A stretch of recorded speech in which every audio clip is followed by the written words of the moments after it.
Hello friends, how are you? I'm very fine. I hope you all are also fine. This is CA Sanjeev S. Thakur. Today I have come with a new video lecture that is related with the income tax on gifts.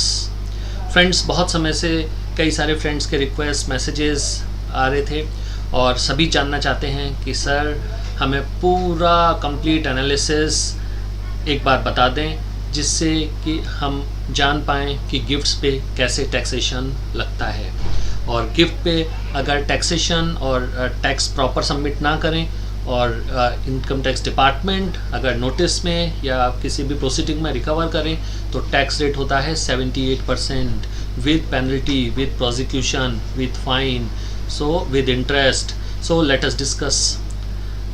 तो देखते हैं आज हम क्या cover करने वाले हैं. Income tax on gifts.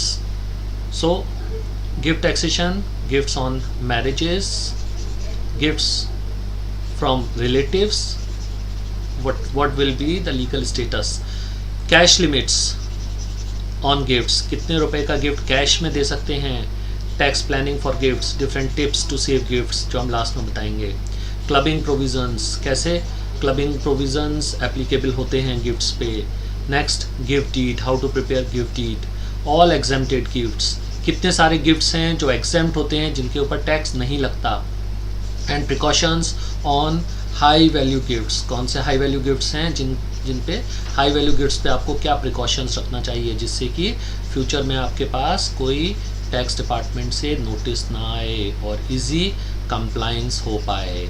तो देखते हैं friends, let us start.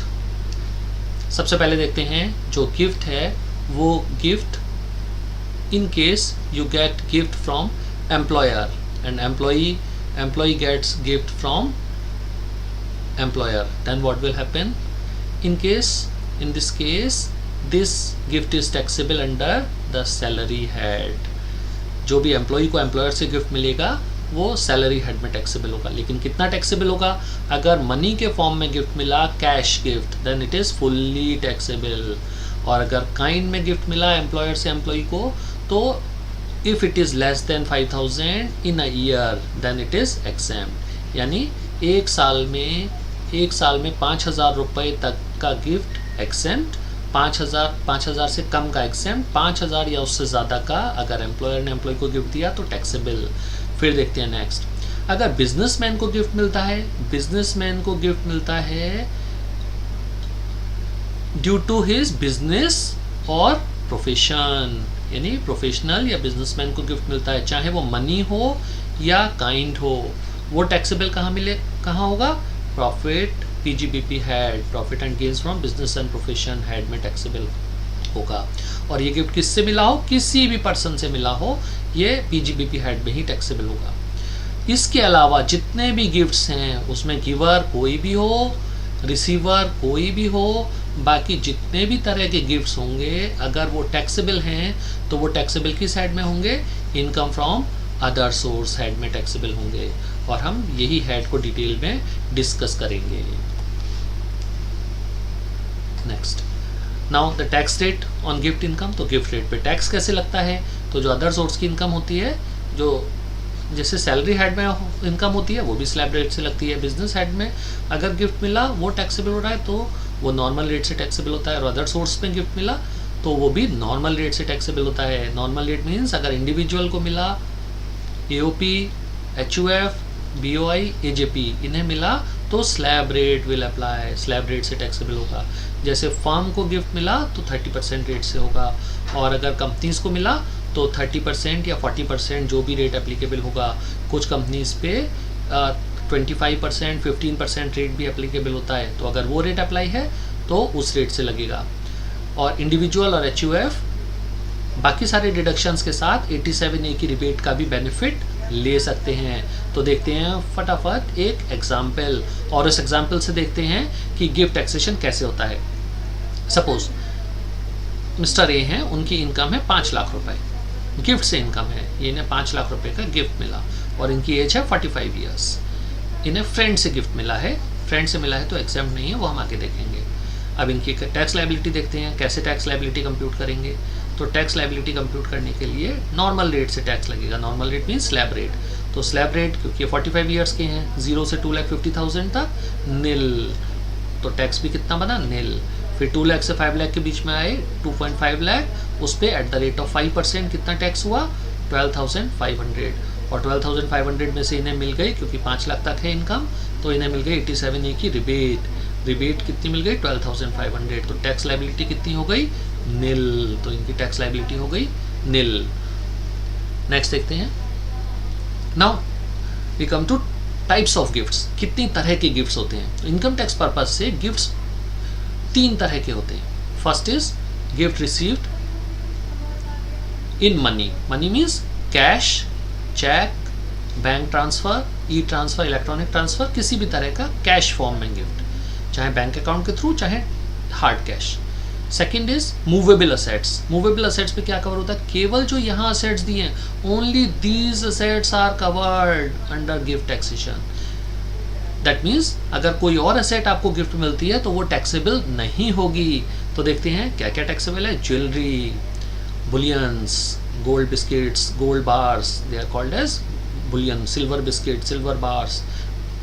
Then shares and securities, drawing and paintings, sculptures, archaeological collection, and any work of art.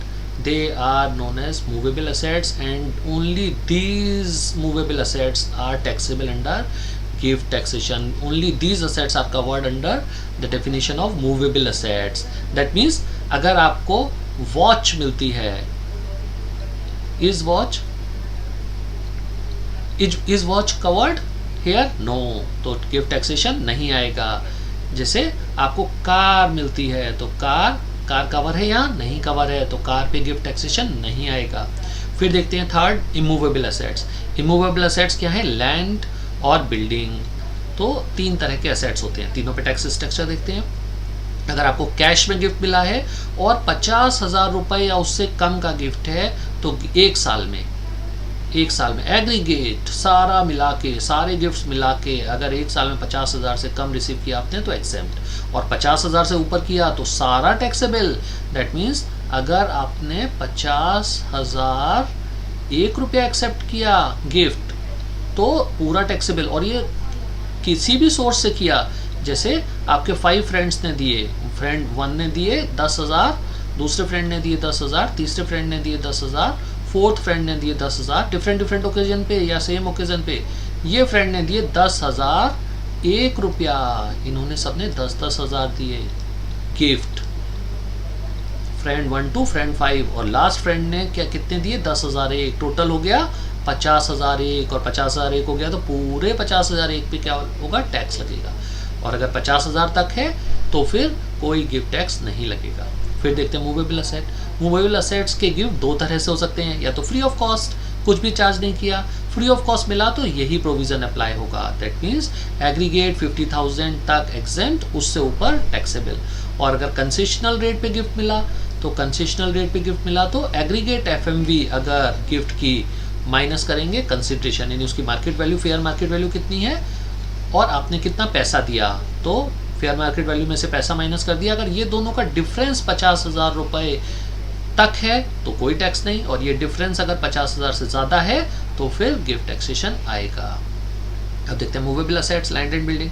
अगर फ्री ऑफ कॉस्ट मिला, कोई भी पैसा नहीं दिया आपने, तो ईच वैल्यू, यहाँ एक डिफरेंस है, यहाँ एग्रीगेट होता है, जैसे एग्रीगेट हुआ था ना सभी का मिला के, यहाँ एग्रीगेट नहीं है, ईच एसेट की वैल्यू अगर 50,000 रुपये तक है बिल्डिंग की, लैंड की, तो फिर कोई गिफ्ट टैक्स नहीं। क्लियर। और अगर 50,000, अगर कंसेशनल रेट पे आपको इमूवेबल एसेट मिली है, यानी आपने कुछ अमाउंट दिया है लेकिन उसकी FMV ज़्यादा है, तो जो डिफरेंस है वो STV, स्टाम्प ड्यूटी वैल्यू, और कंसिडरेशन जो आपने अमाउंट पे किया, उन दोनों का अगर 50,000 रुपये से ज़्यादा है डिफरेंस, और वो जो SDV है वो जितना आपने कंसिडरेशन दिया उससे 110% से ज़्यादा है, तो फिर आपको टैक्स लगेगा, अदरवाइज टैक्स नहीं लगेगा। यानी ये दोनों में से एक भी कंडीशन पूरी नहीं हुई तो टैक्स नहीं लगेगा। तो ये था टाइप्स ऑफ गिफ्ट्स। अब नेक्स्ट देखते हैं एग्जेम्प्टेड गिफ्ट्स। तो कौन से गिफ्ट्स एग्जेम्प्ट हैं, तो सबसे पहला तो एग्जेम्पशन है, अगर गिफ्ट लेना है किसी को और एक्सटेंड कराना है तो उसे किस ओकेजन पे लेना चाहिए, मैरिज के ओकेजन पे। तो मैरिज के ओकेजन पे आपको गिफ्ट मिलता है तो वो एग्जेम्प्ट है। मैं गिफ्ट कहाँ से मिले, गिवर कौन हो सकता है, एनी पर्सन, कोई भी हो सकता है, चाहे वो रिलेटिव हो या ना हो। क्लबिंग प्रोविजन अप्लाई होंगे, yes apply, clubbing provision apply होंगे। क्लियर, तो हम देखेंगे क्लबिंग प्रोविजन कैसे अप्लाई होते हैं। रिसीवर कौन हो सकते हैं, रिसीवर मैरिज के केस में केवल ब्राइड और ग्रूम ही हो सकते हैं, दूल्हा दुल्हन नहीं हो सकते हैं। लोग सोचते हैं फादर को मिला, ब्राइड के फादर को या ग्रूम के फादर को मिला गिफ्ट तो वो एग्जेम्प्ट होगा, नहीं, किसे मिला, दूल्हा दुल्हन को मिला, वही गिफ्ट एग्जेम्प्ट होगा। अब देखते हैं प्रिकॉशन, अगर मैरिज के टाइम पे आपको हाई वैल्यू गिफ्ट मिलते हैं तो क्या प्रिकॉशन रखना चाहिए। फर्स्ट प्रिकॉशन, आप जब भी गिफ्ट लें तो उनके एविडेंस रखें, प्रूफ रखें अपने पास, जिससे अगर बाद में कभी टैक्स डिपार्टमेंट से नोटिस आए तो आप उसे सेफगार्ड कर सकते हैं, एविडेंस शो कर सकते हैं। तो जैसे आप पिक्स रखें गिफ्ट की, वीडियोग्राफ्स रखें, गिफ्ट डीड रखें, गिफ्ट डीड हम लास्ट में बताएंगे इस लेक्चर में, how to prepare gift deed. और अगर आप ये प्रूव नहीं कर पाते हैं, बाद में नोटिस आए, रेड हो, रिकवरी हो, सर्वे हो, कहीं भी किसी भी स्टेज पे अगर आप प्रूव नहीं कर पाते हैं वो गिफ्ट कहाँ से मिला, तो फिर टैक्स जो लगता है वो टैक्स रेट 60% होता है, इस 60 का 15% सरचार्ज होता है और इन दोनों को ऐड करके 4% हायर एजुकेशन सेस होता है, तो ये टोटल हो जाता है 78%। प्लस इस पे लगता है इंटरेस्ट, प्लस इस पे लगता है पेनल्टी और प्रोसिक्यूशन भी हो सकता है। इसलिए जनरल अंडरस्टैंडिंग लोगों की होती है कि गिफ्ट मिला ना, अगर नोटिस आया तो कह देंगे गिफ्ट मिला, ऐसे नहीं होता। गिफ्ट है तो आपको प्रूव करना पड़ता है कि वो गिफ्ट मिला, कहाँ से मिला। तो सबसे अच्छा है आप उसका एविडेंस रखो, गिफ्ट का एविडेंस है मैरिज पे मिला, दैट्स ऑल, आप उसे गिफ्ट को एग्जेम्प्ट क्लेम कर सकते हैं। अगर एक और प्रिकॉशन है कि अगर गिफ्ट 2 लाख रुपए से ज़्यादा का मिला तो आपको कैश में नहीं लेना है। कैश में कितना ले सकते हैं, 2 लाख तक ही। ये जो कैश लिमिट होती है वो सभी तरह के बिजनेस ट्रांजैक्शन के लिए, पर्सनल ट्रांजैक्शन के लिए होती है।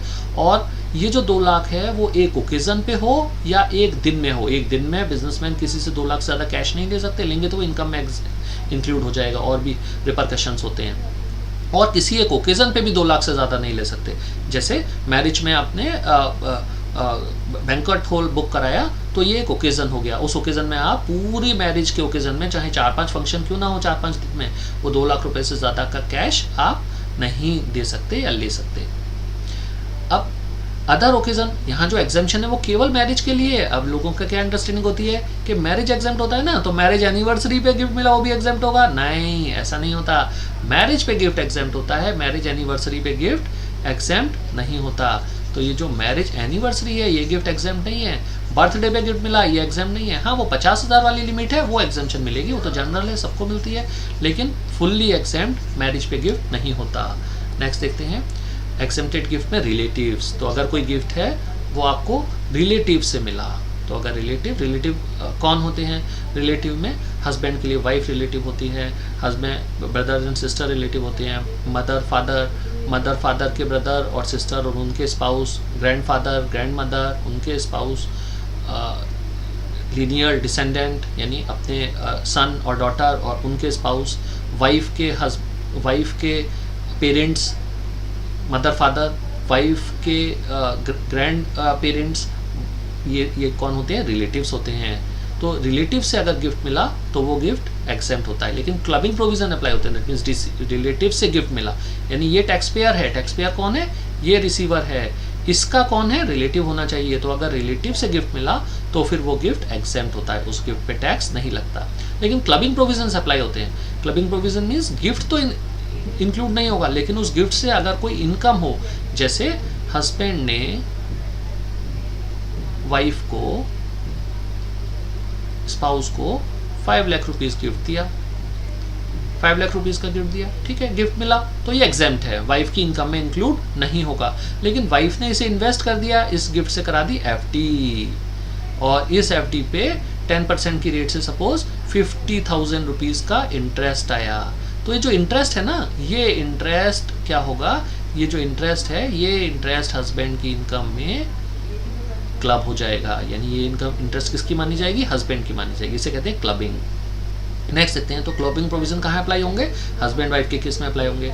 फादर मदर इन लॉ ने अगर सन्स की वाइफ यानी बहू को के नाम पे अगर ट्रांसफ़र किया तो भी क्लबिंग प्रोविज़न अप्लाई होंगे। अगर माइनर चाइल्ड को ट्रांसफ़र किया फादर मदर ने तो भी अप्लाई होंगे। HUF के किसी मेंबर ने किसी भी HUF हिंदू अनडिवाइडेड फैमिली को ट्रांसफ़र किया तो भी अप्लाई होंगे। और रिवोकेबल ट्रस्ट अगर आप ऐसा ट्रांसफ़र करते हैं जो रिवोकेबल है, दैट मीन्स आप कभी भी उसे कैंसिल कर सकते हैं गिफ्ट को, तो ऐसे गिफ्ट पे भी क्लबिंग प्रोविज़न अप्लाई होंगे।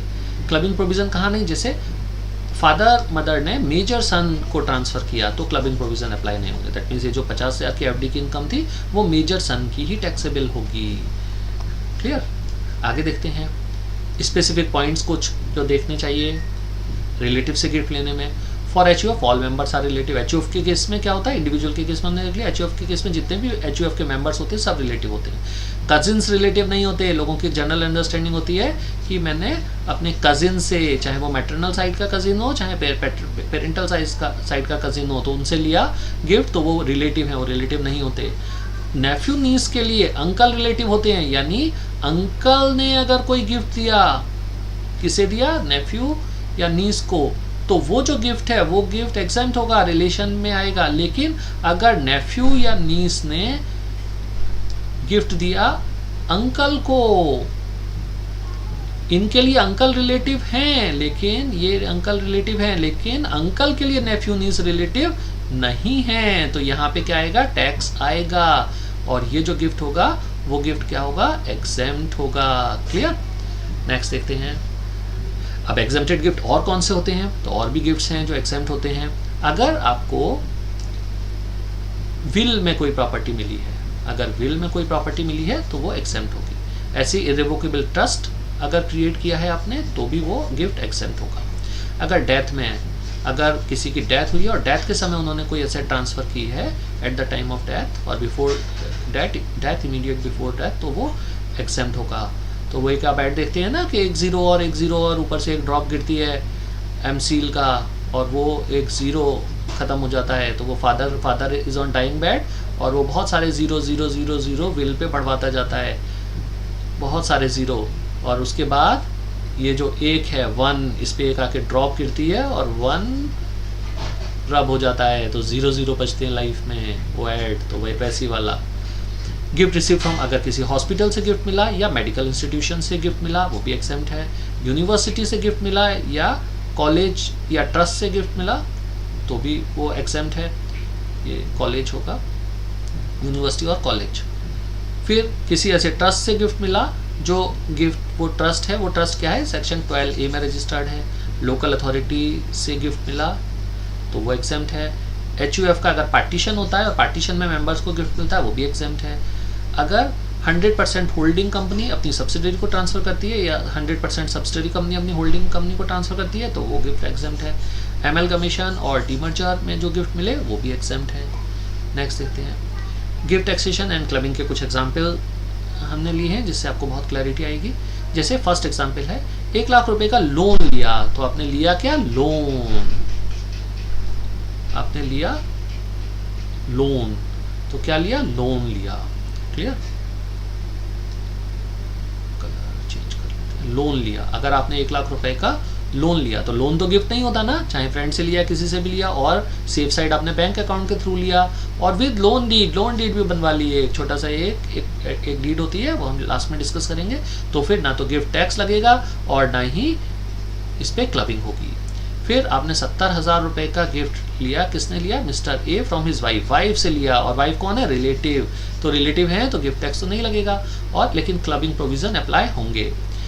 फादर ने गिफ्ट दिया 1 लाख गिफ्ट दिया किसे, माइनर सन को दिया तो रिलेटिव तो है ना, तो गिफ्ट टैक्स नहीं लगेगा।